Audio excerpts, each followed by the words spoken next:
mpereye ku Burundi ngira ngo ubushize mwabonye hari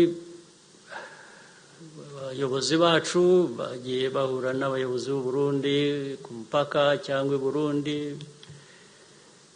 Vuba aha perezida w'u Burundi anyohereza ubutumwa. En tout cas, d'abord, je me réjouis du fait que... Ni Perezida Evariste Ndayishimiye, Perezida w'igihugu cya Repubulika y'u Burundi, mu kiganiro yahaye umunyamakuru wa France 24 nyuma y'ifatwa ry'umujyi wa Uvira, atanze umucyo kubiri kuvugwa ndetse n'ibyo benshi bibaza, nkuko rero tugiye kubigarukaho mu buryo buramvuye, tukareba akantu ku kandi, tukareba ibiri kugenda biba. Turaza kandi kureba ikomeje kugenda bibera muri aka karere bijyanye n'imirwano ikomeye ikomeje kubera mu buseruko bwa leta iharanira intwaro rusange ya Kongo. Ibiro ni bibaye mu gihe kandi kuri ubu ngubu zamaze kwemezwa ndetse no gutangazwa ko Uburundi bwazanye abasirikare benshi ku mupaka uhuza igihugu cyabo ndetse na Repubulika Iharanira Demokarasi ya Kongo. Mu yandi makuru turaza kubabwira ko Donald Trump yatamaje Kisekedi, ibiro bikaba bijyanye n'ibimaze iminsi bivugwa. Turaza kandi kubabwira ibiri kugenda bitangazwa aho muri Sud Kivu FARDC na Wazalendo barwaniye ku muhanda, nkuko rero bigaragara bakaba rero barwaniye muri Kivu y'Amajyepfo, inkundura ivumbi riratumuka, nkuko rero bikomeje kugenda bigaragara. Hagati rero turaza kugaruka ku bijyanye nibiri kuvugwa ku kibuga mpuzamahanga cy'indege icya Bujumbura cyitiriwe Melchior Ndadaye, aho bitangazwa kuri ubu ngubu gisa naho cyamaze guhagarara bijyanye n'umutekano uri muri ibi bice, aho bitangazwa ndetse bikanemezwa ko bitewe nuko kugeza ubu ngubu hari indege zazaga kurandinga i Bujumbura zikabanza kunyura mu kirere cya Goma. Habayeho rero urwikekwe ku masosiyete amwe namwe atwara abantu n'ibintu mu kirere, aho rero biri kuvuga ko hagomba kuba hagira ibikorwa kugira ngo ibintu bijye mu buryo. Turaza rero no kubabwira ko intumwa za AFC zasubiye mu biganiro bya Doha. Turaza kubabwira rero ibyo bagiye kuganira. Turaza kandi no kugaruka ku bikomeje kugenda bitangazwa birebana n'imirwano ikomeye FARDC iri gukoreshamo ibitwaro biremereye birimo na za drone byibasiye bikomeye igice cya Minembwe. Turaza rero kureba uko ibingibi biri gukorwa ndetse nuko bikomeje kugenda byitabwaho, aho mama 23 nkuko yabitangaje kuva na kera ivuga ko igomba kurengera abaturage iri mu mirwano. Nta kabuza rero n'urugamba rukomeye kandi rukomeje, nkuko tugiye kubirebera hamwe tukareba akantu ku kandi, tukareba ibiri kugenda biba ndetse no kuri kubivugwa mu bice bitandukanye by'isi. Tugiye kuganira mu buryo bwa gisirikare, turebe ibiri kubera ku mirongo y'imbere y'urugamba akantu ku kandi. Ni muze rero tubane over muve hahandi bababwiraga atizewe cyasabogamye, muze ngaha kwewe ko twe tubashyikiriza amakuru atusuye abarabana n'umutekano, politike, ububanyi n'amakungu ndetse n'ubuzima bwa munsi bw'abanyagihugu. Kuri wowe dukurikiye bwa mbere rero aka niko karyo keza cyangwa se izi aya niyo mahirwe kugira ngo uhite ukanda sabone ntuzongere gucikwa ukundi. Ni munyemero duhere ku byatangajwe na Perezida Evariste Ndayishimiye, bitewe rero nuko tudafite uburenganzira bwo busesuye mu gukoresha amajwi, muranyemerera nkoreshe ijwi ryanjye. Ariko rero Perezida mu gusubiza reka mbumvisha akantu gato ko yasubije. Noneho rero reka tubijemo ubundi bizatangiye gute. Ni mu kiganiro Perezida w'u Burundi Evariste Ndayishimiye yagiranye n'umunyamakuru wa France 24. Ni ikiganiro cyatambutse kuri televiziyo ndetse no ku rubuga rwa YouTube, aho rero bigaragara ko yabazwaga ibiri kuba. Umunyamakuru yatangiye amubaza uko ibintu bihagaze agira ati: intambara yo muri Repubulika Iharanira Demokarasi ya Kongo n'igihugu gituranye namwe imaze amezi menshi, kuri ubu yakomeye hagati y'umutwe M23 bivugwa ko ufashwa n'u Rwanda n'ingabo za Kongo ndetse n'u Burundi, namwe mwagiye gufasha M23. Mu byumweru bishize habayeho ibiganiro by'ubuhuza uretse ibya Afurika ubwabyo, harimo n'igihugu cya Qatar ndetse cyane na Leta Zunze Ubumwe za Amerika, ahabereye isinywa ry'amasezerano y'ibanze hagati y'u Rwanda na Kongo i Washington. Ese amahoro mu karere, ese mwumva amahoro mu karere cyane muri Kongo ashobora kuboneka igihe cya vuba? cyangwa uracyatinya ko hashobora kubaho intambara y'akarere? Ni iki kibazo rero Son Excellence Evariste Ndayishimiye yabajijwe. Mu kugisubiza yagize ati icyambere abagize ati d'abord ndashimira ko hari ubushake bw'akarere hose bwo kugarura amahoro. Iyo urebye uruhare rwa Leta Zunze Ubumwe za Amerika, uruhare rwa Qatar n'uruhare rw'akarere, mbona ko buri wese ubu yasobanukiwe ibibazo biriho, kandi twizera ko iki gikorwa cyose gihuza imbaraga gishobora kuzahura amahoro ndetse no kugarura ituze. Uretse ibyo rero ubu ibintu bimeze nabi cyane, hari abaturage benshi babaye ibitambo by'intambara bidafite ishingiro kandi bakeneye amahoro n'ubutabera. Mu mpera z'ukwezi kwa gatatu umunyamakuru rero yahise amubaza ati mu mpera z'ukwezi kwa gatatu mwabwiye BBC ko mufite amakuru yize wagaragaza ko u Rwanda rutegura kugaba igitero ku gihugu cyanyu. U Rwanda rwahakanye ibyo, kugeza ubu nta cyabaye. Ese n'ubu mufite amakuru agaragaza ko umuturanyi wanyu u Rwanda rukigambiriye kugaba igitero ku Burundi? Mu gusubiza Neva yagize ati dufite amakuru, tuzi imigambi yarwo, kandi dufite n'ibimenyetso. Icyo tubonye nk'ikimenyetso nuko rukomeje gukingira ikibaba abashatse guhirika ubutegetsi muri 2015 bafite umugambi wo kugaba ibitero ku Burundi. Turabizi ko bakeneye kubakoresha nkuko bakoresha M23 muri Repubulika na Demokarasi ya Kongo, bavuga ko ari abanyekongo. Akaba rero ari uko yasubije. Umunyamakuru rero yamubaje ati yaserera mubaza ati uwo mugambi sura cyariho? Ahita asubiza ati umugambi nuko uwo urushaho biragaragara. Abarundi bagerageza guhirika ngo ubutegetsi muri 2015 rwashoboraga kubashora mu ntambara, rukavuga ko atari abanyarwanda, nyamara koko ari u Rwanda, kuko dufite ibimenyetso kandi tukabona ko kuri ubu ngubu tudatekanye. Turacyafite impungenge, ariko twizera ko niba intambara muri Repubulika na Demokarasi ya Kongo irangiye, u Rwanda ruzagorwa no kugaba ibitero mu buryo bweruye i Burundi. Icyo bahita mubaza ati icyo mugaragaza ko mutinya nuko haba hari ihuriro hagati ya M23 n'ingabo z'u Rwanda bivuga ko ziri hafi y'igihugu cyanyu mu majyepfo ya Kivu n'umutwe wa Red Tabara mwavuze? Mu gusubiza President Evariste yagize ati mu by'ukuri muri uwo mugambi warwo rutekereza ko nirugera ku mupaka w'u Burundi ruzagaba igitero ku Burundi, ruvuga ko ari abanyarwanda ari bo Barundi 2015 baruhungiyemo, ruri kubafasha muzi ko bategurira gukora ibikorwa by'iterabwoba hano mu gihugu. Babyitoreza mu Rwanda, bakahafatira intwaro, babaha amafaranga, bakagura n'ibikoresho. Dufite amakuru, bityo rero igihe cyose tutarabona ikimenyetso cyerekana ko nta mugambi mubi u Rwanda rukigirira u Burundi buzakomeza kuba maso. Akaba rero ari ibikubiye mu kiganiro bireba u Rwanda ndetse na Repubulika y'u Burundi Evariste Ndayishimiye yaganirije umunyamakuru wa France 24. Akaba rero yabivuze mu gifaransa cyiza gitomoye, ariko ntabwo twabashije rero kuba twabagezaho amajwi, ariko mu magambo make reka mbumvisheho gato ibyo yavuze amasegonda nk'abiri.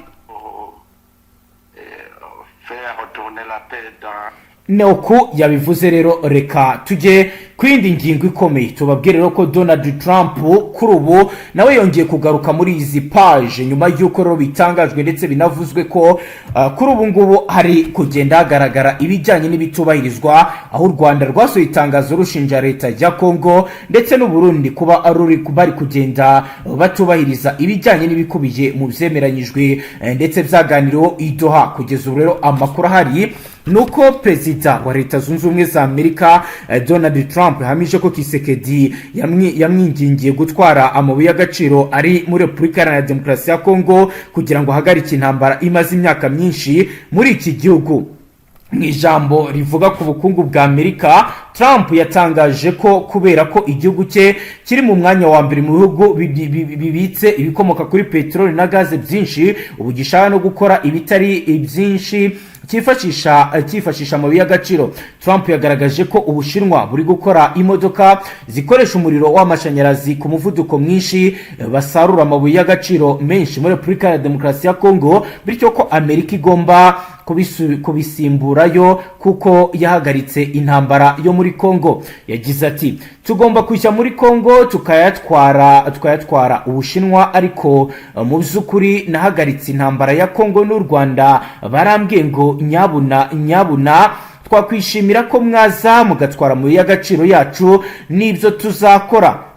Kuva mu kwezi kwa kabiri 2025 abayobozi benshi ba Repubulika ya Demokarasi ya Kongo bagiriye gahunda z'akazi cyangwa ibyo bita uruzinduko kenshi muri Leta Zunze Ubumwe za Amerika, basaba ubutegetsi bwa Trump kubafasha guhagarika intambara bahanganyemo na AFC no kubaka inzego z'umutekano zabo, nabwo bakabafasha abanyamerika gucukura amabuye y'agaciro. Ubutegetsi bwa Trump bwahisemo gukemura aya makimbirane binyuze mu bufatanye bw'u Rwanda na Kongo n'ibindi bihugu byo mu karere k'ibiyaga bigari, ariko abanyamerika bakabigiramo uruhare bakabonamo inyungu. Ku igenekerezo rya 4 Kigarama 2025 nibwo u Rwanda na Repubulika ya Demokarasi ya Kongo bagiranye amasezerano y'amahoro n'ubufatanye bw'akarere mu iterambere ry'ubukungu ryitezweho guhagarika burundu ikibazo cy'umutekano kimaze imyaka myinshi mu karere. Aya ni amasezerano ateganya ko u Rwanda na Kongo bizafatanya mu bucukuzi,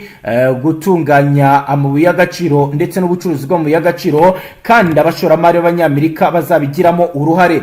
Amerika bahanze amaso amabuye y'agaciro mu karere, cyane cyane ayifashishwa mu gukora batterie z'imodoka za electricité ndetse na za hybrid n'ibikoresho by'ingenzi. nk'uko ro bigaragara, Trump rero akaba yavuze ko yingingiwe mu buryo budasanzwe ndetse akagaragaza uko ibintu bihagaze, ndetse kuri ubu ngubu benshi bakaba bakomeje kugenda bavuga ndetse banagaragaza ibikomeje kugenda biba ko bishobora kuza kuvamo ikibazo gikomeye, nk'uko rero bikomeje kugenda bigaragara kandi bikomeje kugenda bivugwa, ndetse bamwe bakaba bakomeje kugenda bavuga ko ibikomeje kugenda bibangamiye bikomeye ibijyanye n'umutekano. Kugeza ubu rero hari amakuru mashya nayo ahari ari kugaragaza ibijyanye n'intumwa za AFC zamaze kujya i Doha muri Qatar mu biganiro bibahuza n'uruhande rwa leta ya Kongo n'ihuriro rirwanya ubutegetsi bwa Repubulika ya Demokarasi ya Kongo. Ryatangajwe intumwa zayo zasubiye mu biganiro by'amahoro biri kubera i Doha muri Qatar.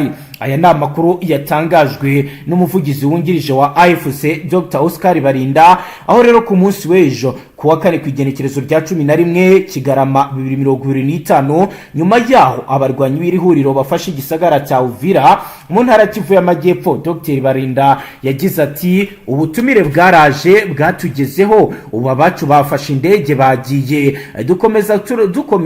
dukomeze turangize aya mahame shingiro 6 asigaye, ariko dushyiremo n'ubushake bukomeye kugira ngo buri hamwe dushyire mu bikorwa tugere ku mahoro arambye mu gihugu cyacu cya Kongo no mu karere. Intumwa za AFC zageze i Doha mu gitondo cyo kwigenekerezo rya 12 Kigarama, aho biteganyijwe ko zizahurira n'iza Leta Zunze Ubumwe za Amerika mu biganiro bizakomeza kuyoborwa n'umuhuza ariwe Qatar. Kwigenekerezo rya 15 Munyonyo 2025 AFC na Leta ya Kongo nibwo bashyize umukono ku mahame shingiro 8 arimo gushyigikira ibikorwa by'ubutabazi, gusubiza ubutegetsi bwa leta mu bice byose by'igihugu, gushyiraho ingamba z'umutekano z'agateganyo, gucyura impunzi, kuzahura ubukungu no gushyiraho komisiyo yo kwimakaza ukuri, ubwiyunge n'ubutabera. Ihame ryo guhagarika imirwano burundu no kugenzura uko zubahirizwa niryo guhererekanya imfungwa yari yaremberanyijwe mbere y'itariki ya 15 z'ukwezi kwa 11 ariko ntaratangira kubahirizwa. Dr. Barinda yatangaje ko mu gihe leta ya Kongo yatangira kubahiriza ihame ryo guhagarika imirwano igakemura ikibazo ndetse karikura n'imfungwa 700 za FUC yifuza ikizere cy'uko andi mahame yatanga umusaruro cyaba kibonetse nta kabuza. Mu kiganiro n'abanyamakuru cyabaye ku itariki ya 10 Kigarama 2025, umuyobozi wungirije wa AFUC ushinzwe ibikorwa bya politique, diplomasi n'imiyoborere Bwana Bertrand Bisimwa yatangaje ko intumwa ziri huriro nizisubira Doha zizagaragaza uko leta ya Kongo ikomeje kurenga ku masezerano y'agahenge. Ibironi bikomeje kugenda bigaragara mu gihe makuru kuri ubu ngubu akomeje kugenda agaragaza ibikomeje kugenda biba, aho rero ibitero bikomeye kuri ubu ngubu birakomeje muri teritwari zitandukanye, aho bitangazwa ko nta kabuza M23 iri mu mirwano ikomeye. Amakuru dufite kugeza ubu ngubu aravuga ko uru AFC rirwanya ubutegetsi bwa Repubulika Iharanira Demokarasi ya Kongo rimaze gutangaza ko ingabo z'u Burundi ziri mu misozi miremire mu ntara Kivu y'Amajyepfo zubu ibitero ku banyamurenge batuye mu gice cya Minembwe. Umuvugizi wa Alliance Fleuve Congo Laurence Kanyuka mu butumwa yatanze ku rubuga rwa X yatangaje ko ingabo z'u Burundi zagabye ibitero mu gitondo, ndetse bikaba rero biri guteza ikibazo gikomeye kandi bikomeje kugenda bigambiriye kurimbura abanyamurenge. Yagize ati kuva mu gitondo cya kare cyo kuri uyu wa kane ku igenekerezo rya 11 Kigarama 2025, izi ngabo zacukuye indake mu misozi miremire zasubukuye mu bugome butihanganirwa ibikorwa byazo bizo kurimbura abagenzi bacu b'abanyamurenge n'abatutsi muri Minembwe. Kanyuka yatangaje ko ingabo z'u Burundi zarashe buhumyi ibisasu mu baturage bo muri Minembwe zikoresheje intwaro zirasa kure bica abarimo abagore n'abana. Ingabo z'u Burundi ziri mu bice bikikije murenge zihamaze igihe kinini, ndetse zasanze genzi zazo zari zarashinze ibirindiro by'umwihariko mu bice biri mu kibaya cya Ruzizi. Baherutse kuba rero bahava nyuma y'uko M23 ihigaruriye. AFC yasabye ingabo z'u Burundi zisigaye muri Kongo gutaha izisezeranya ko igomba kuzinzira ndetse ikaziherekeza zikagera mu gihugu cyaba amahoro. Ariko ibi byose biri kuba M23 iravuga ko bitazakomeza kwihanganirwa mu gihe uburenganzira bw'ikiremwa muntu butubahirizwa nk'uko roba bigaragaza.